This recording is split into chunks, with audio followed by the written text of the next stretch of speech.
Hello guys, good afternoon guys. Hello. Magandang hapon sa inyong lahat. Guys, pag-usapan natin yung guys, yung yung mga drug addict, mga masamang tao, rapist, mga scammer. Yan, di ba nakulong yan sila guys?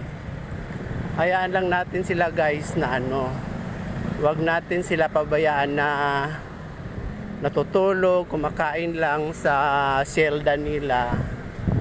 Ang gawin natin guys, mayroon tayong solving problem sa ating mga yung mga nakakulong.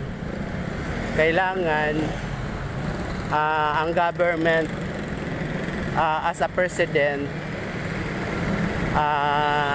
halimbawa kung ako presidente, mag-put up ang yung presidente ng mga poultry, mga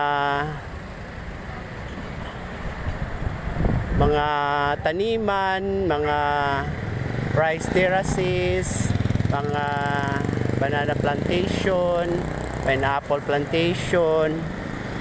Ang mga nakakulong guys, kailangan mag-farming sila para mayroon silang ginagawa sa kanilang hindi sila kain tulog lang sa kulungan.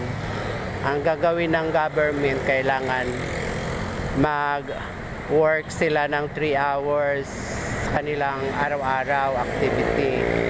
Magpa-farming yan sila guys.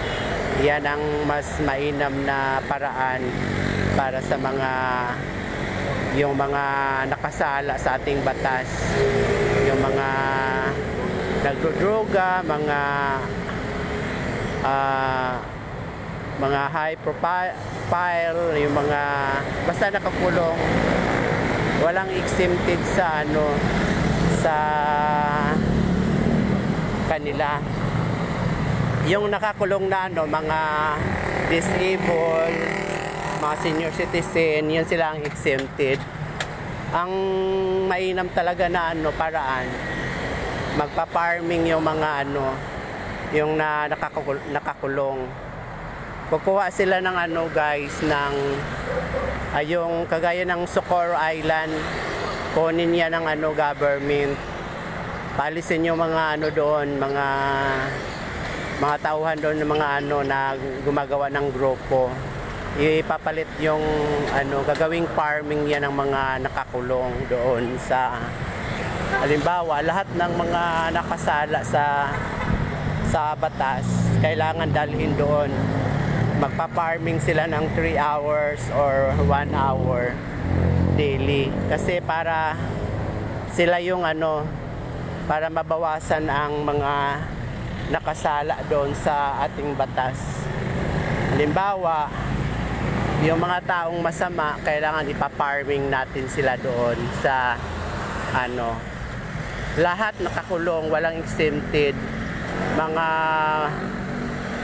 walang mga VIP, kailangan magpa-farming sila para yung natin, mga